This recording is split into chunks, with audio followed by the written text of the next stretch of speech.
Bonjour à tous et à toutes, je suis Thierry Banda, ingénieur informatique spécialisé dans le développement de logiciels et de sites internet sur mesure pour les entreprises. Aujourd'hui, je vais vous présenter la version avancée de mon logiciel TH Banda Image Protector qui sert à protéger vos photographies.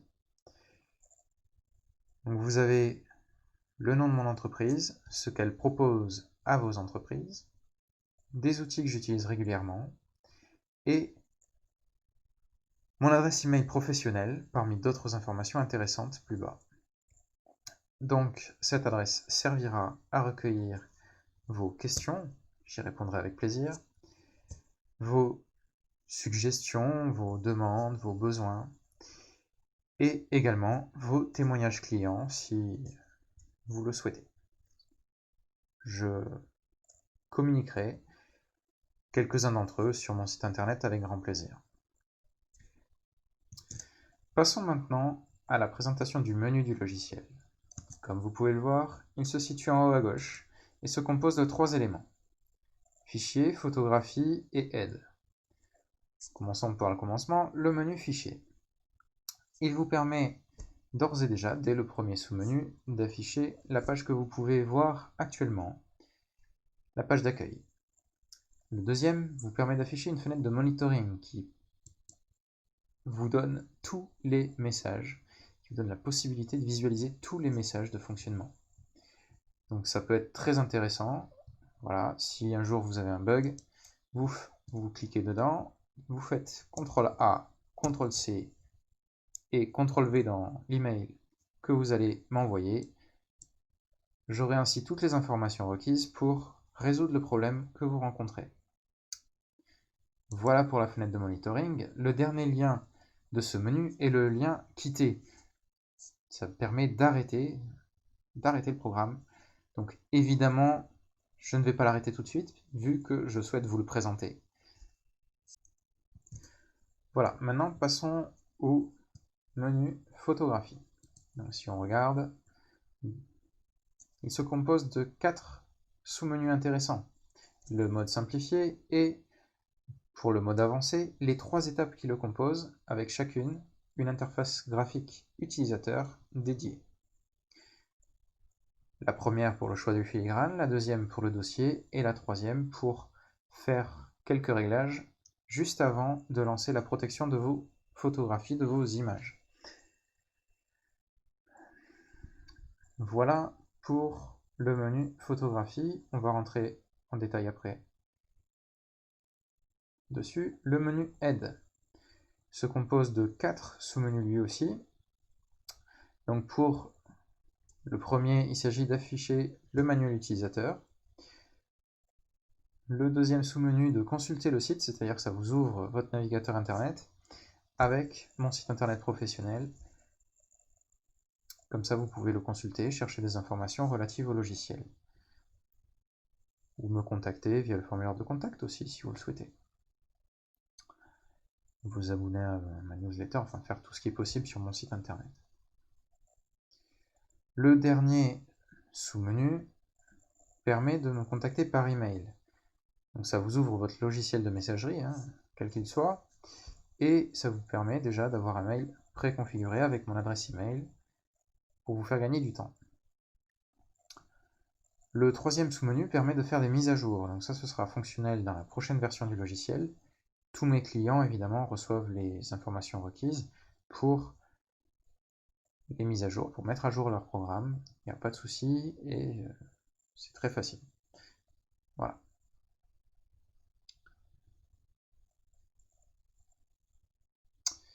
Voilà pour le menu aide. Pour le menu photographie, passons au mode simplifié. Tac. Voilà, donc ce mode permet vraiment d'avoir un résultat optimal en un minimum de temps. Il correspond à la version standard de mon logiciel. 3 boutons. Choisir votre filigrane qui correspond à l'image que vous allez utiliser pour protéger les autres, votre logo dans la plupart du temps, dans la plupart des cas. Et le choix du dossier. Donc là, c'est les images que vous souhaitez protéger. Et un bouton qui vous permet de déclencher l'action de protection avec les paramètres par défaut qui sont indiqués ci-dessous. Quelque chose que je ne vous ai pas encore dit sur le mode simplifié, c'est que tous les paramètres que vous voyez en bas sont des valeurs par défaut. Elles sont vraiment indépendantes, hein. Le mode simplifié est vraiment indépendant du reste du programme. Donc ces valeurs-là seront appliquées quels que soient les choix que vous ferez à l'étape 1, 2 et 3 que nous allons voir après. Et ça vous permet donc d'obtenir un résultat optimal en quelques clics. Choisir votre filigrane, choisir le dossier et protéger vos photos. Il n'y a pas plus simple, si ce n'est la version simple de mon logiciel qui supprime la première étape, puisque votre logo est intégré directement au logiciel que je construis pour vous. Il faut m'envoyer votre logo par email, et à ce moment-là, ou l'image que vous souhaitez utiliser, et à ce moment-là, vous n'aurez plus cette étape dans la version simple. Dans la version standard, vous avez exactement les mêmes boutons, la même interface, et voilà, les mêmes paramètres. Il n'y a plus qu'à l'utiliser tel quel. Voilà pour le mode simplifié.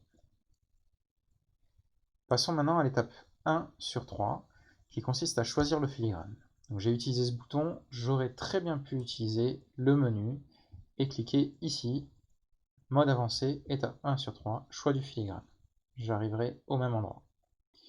On peut le faire si vous voulez, voilà. Donc nous avons deux zones sur cette interface graphique. La première est destinée à accueillir l'image que vous allez choisir pour protéger les autres. Elle sera affichée ici. Et la deuxième permet de choisir avec finesse. La granularité est vraiment appréciable. Donc de choisir la transparence ou l'opacité que vous souhaitez appliquer. Donc pour voir ce que ça donne, nous allons choisir une image. Donc en l'occurrence, je vais prendre un logo d'un de mes clients qui est une agence immobilière. Et je vais choisir la transparence que je souhaite appliquer. Donc entre 50 et 25, c'est pas mal. Si vous souhaitez être plus discret, vous pouvez descendre en dessous de 25. Pas trop quand même, parce qu'à 0, on ne voit plus rien. Donc voilà. Moi j'aime bien entre 35 et 50. Voilà, bon. Hop, 35. Voilà. Il n'est pas totalement transparent, on ne le verrait plus sinon. Il n'est plus totalement opaque. On voit bien qu'il est transparent. Donc, le réglage est fait, vous avez choisi votre filigrane et sa transparence, son opacité. Passons à l'étape 2. L'étape 2, c'est le choix du dossier. Le bouton est tout en bas. Vous cliquez dessus. Pareil, vous allez choisir votre dossier contenant les images que vous souhaitez protéger.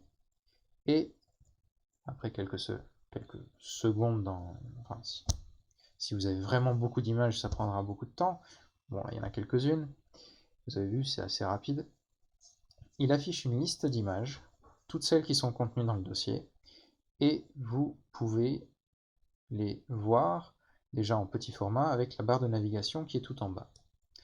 Donc si vous voulez les voir en plus grand, vous n'avez qu'à cliquer sur ces images, elles s'affichent. Voilà, voilà. Donc les images d'un bien immobilier assez jolies, vous pouvez le constater. Maintenant, il vous reste à cliquer sur l'étape 3. Si vous êtes sûr que ce sont bien ces images-là que vous souhaitez protéger, vous pouvez passer à l'étape suivante.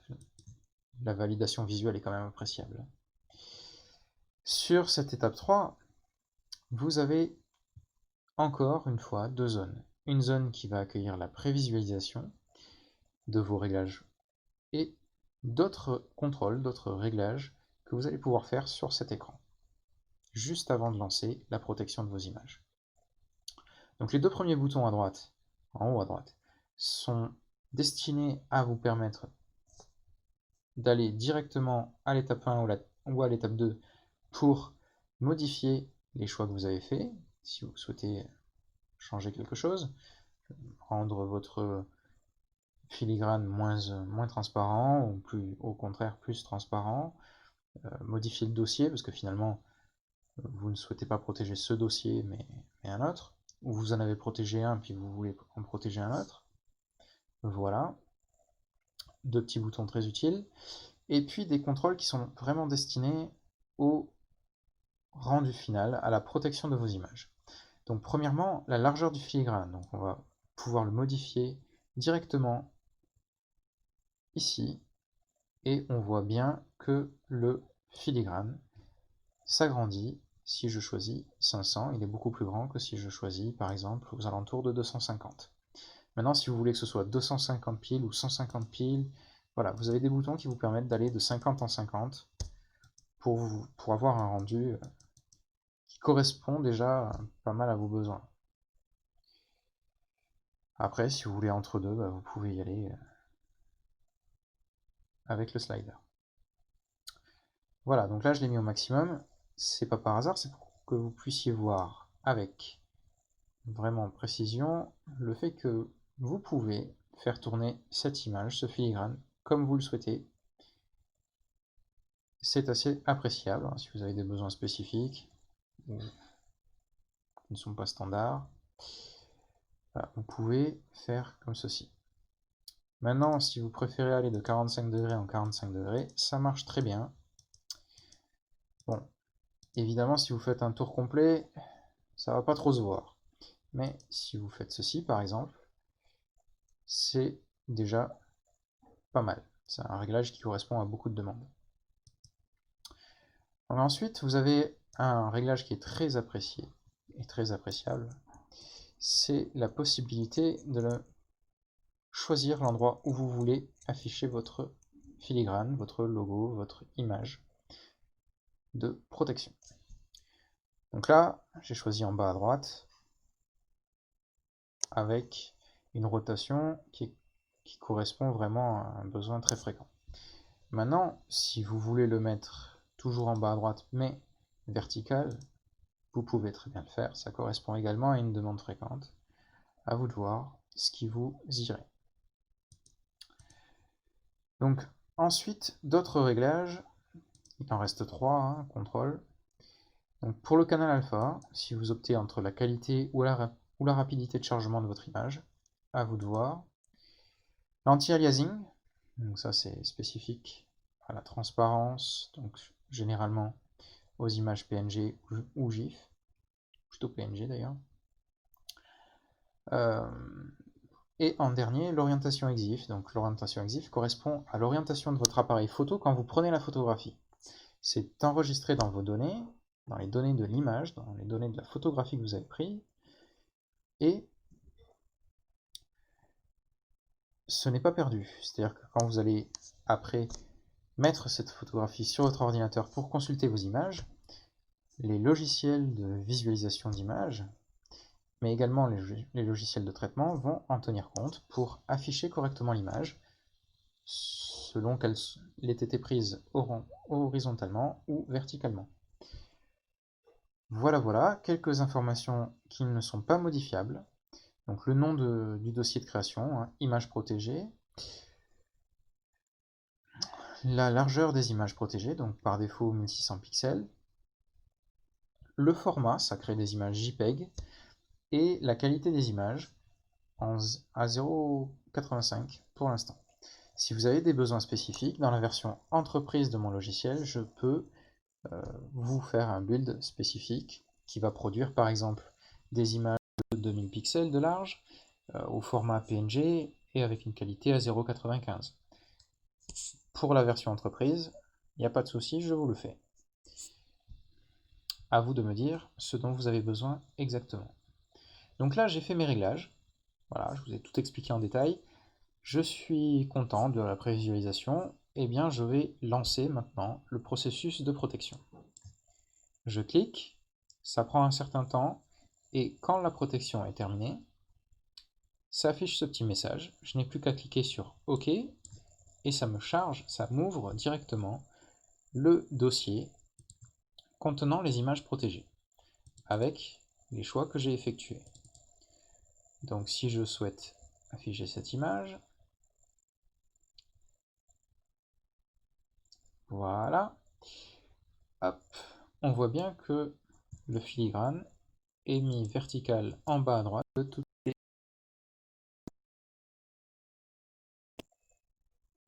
Voilà, ici, ici, ici encore.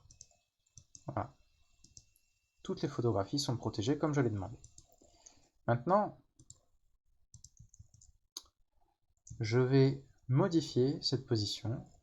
Je ne le veux pas comme ceci. Je le veux, allez, toujours en bas à droite, mais comme cela. J'ai fait la modification. Je relance mon programme. Comme tout à l'heure, le message, et il m'ouvre toujours ce dossier qui contient les images protégées, comme je viens de le demander. Donc si j'essaye d'ouvrir une photo, voilà, vous voyez bien que l'image est protégée ainsi maintenant, avec le logo à 45 degrés. Sur toutes les images, sur toutes les photographies, ce sera comme ça. Voilà, dernier mode intéressant peut-être.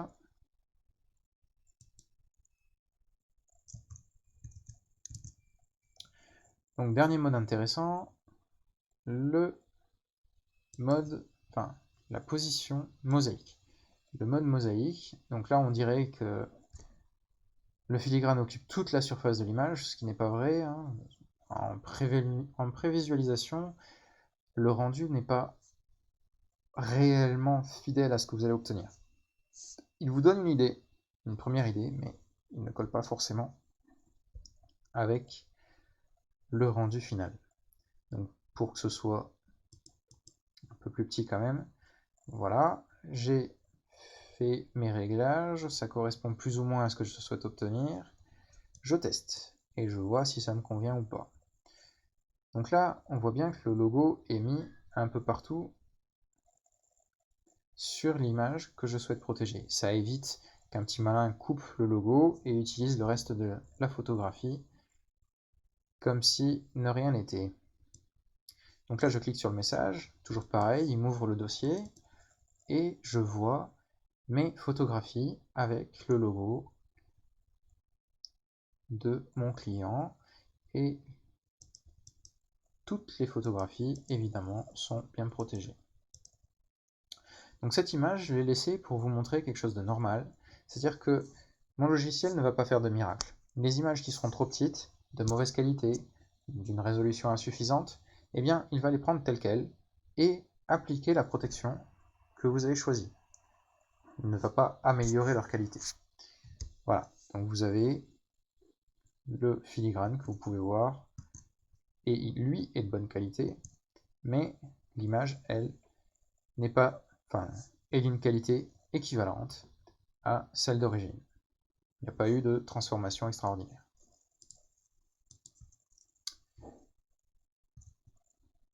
Voilà pour la présentation de la version avancée de mon logiciel. Si vous avez des questions, des suggestions, des commentaires à faire, je vous écoute, soit sur YouTube, soit sur mon site internet, soit sur mon adresse email contact@bandatieri.com. N'hésitez pas. Je vous répondrai avec plaisir. Merci de votre intérêt, merci de votre attention. Je vous souhaite une excellente journée. À bientôt. Au revoir.